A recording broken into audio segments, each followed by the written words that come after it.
नमस्कार, मैं डॉक्टर सारांश Jain, consultant gastroenterologist, JNMC hospital Bhopal. आज आपसे बात करूंगा एक बहुत ही इंटरेस्टिंग टॉपिक के बारे में। क्या एंटीबायोटिक्स के बाद मेरी गट हेल्थ अफेक्ट होती है, और अगर होती है तो मैं इसके लिए क्या कर सकता हूँ। देखिए, बहुत बार हम जब किसी भी रीजन से एंटीबायोटिक्स लेते हैं, या तो हमें सर्दी जुकाम हो गया, हमें कोई दर्द है, या हमारे दांत में दर्द है, हमको किसी डॉक्टर ने रिकमेंड की है, उसके बाद बहुत लोगों को दस्त हो जाते हैं, या पेट खराब हो जाता है, या पेट फूलने लगता है। होता है, काफी बार होता है, और मैं दावे से कह सकता हूँ आपको भी कभी कभी हुआ है। तो क्या होता है इसका रीजन, और इसको हम कैसे प्रिवेंट एंड भी कर सकते हैं, इसके बारे में आज हम डिटेल में चर्चा करेंगे। एंटीबायोटिक्स क्या है? एंटीबायोटिक्स वो क्लास ऑफ कंपाउंड्स हैं जो बैक्टीरिया को खत्म करते हैं। जब हम बैक्टीरिया को खत्म कर रहे हैं एंटीबायोटिक्स के द्वारा, तो इन्फेक्शन करने वाले बैक्टीरिया को भी खत्म कर रहे हैं, और जो हमारे शरीर के अंदर बैक्टीरिया हैं, जैसे कि मैंने आपको पिछले वीडियोस में भी बताया है और इस वीडियोस में भी बता रहा हूँ कि आंतों के अंदर बहुत सारे बैक्टीरिया हैं जो हमारी आंतों को अच्छे से डाइजेशन करने में मदद करते हैं। बिलियंस में होते हैं वो बैक्टीरिया। पर एंटीबायोटिक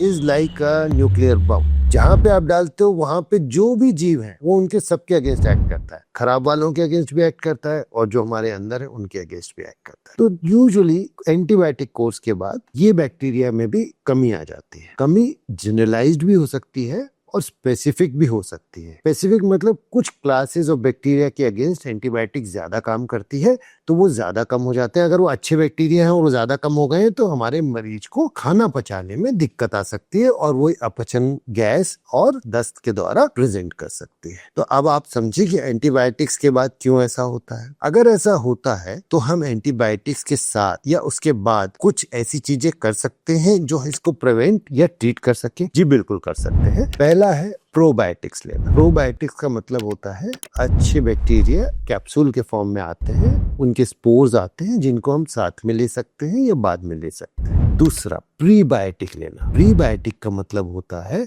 जो उन बैक्टीरिया का खाना है वो लेना, जैसे योगर्ट है या फिर गुड न्यूट्रिशियस फूड है, ताकि वो बैक्टीरिया अंदर जाए और प्रोलिफरेट करे और अपने जैसे और बैक्टीरिया क्रिएट करे। तीसरा, अपनी डाइट में हेल्दी डाइट लेना, जिसमें हाई रफेज डाइट लेना, न्यूट्रिएंट पूरे प्रॉपर होने चाहिए आपके, ऑयली फूड कम होने चाहिए आपके। ये सारी चीजें इन बैक्टीरिया को ग्रो करने में मदद करती है। चौथा, स्ट्रेस कम लेना। स्ट्रेस से बैक्टीरिया का नेगेटिव रिलेशनशिप है। स्ट्रेस खुद एक ब्लोटिंग का कारण है। मैंने एक वीडियो बनाया है, उसमें आप देख भी सकते हैं। इन सारी चीजों से हम अपने डिसबायोसिस जो हुआ है उसको ठीक भी कर सकते हैं, और आगे ऐसा डिसबायोसिस ना हो इसके लिए भी मदद ले सकते हैं। क्योंकि कभी ना कभी हमें एंटीबायोटिक्स लेनी पड़ सकती है। लेकिन हमने एक चीज और देखी है, काफी बार लोग डॉक्टर से तो बात ही नहीं करते, डायरेक्ट जाके एंटीबायोटिक ले लेते हैं। उससे और बड़ी दिक्कत है, क्योंकि ये भी नहीं पता कि वो एंटीबायोटिक काम की थी या नहीं थी, जरूरत भी थी या नहीं थी, और नुकसान और हो सकता है। तो एक तो एंटीबायोटिक डॉक्टर की सलाह पे ही ले, जो जरूरत हो वही ले,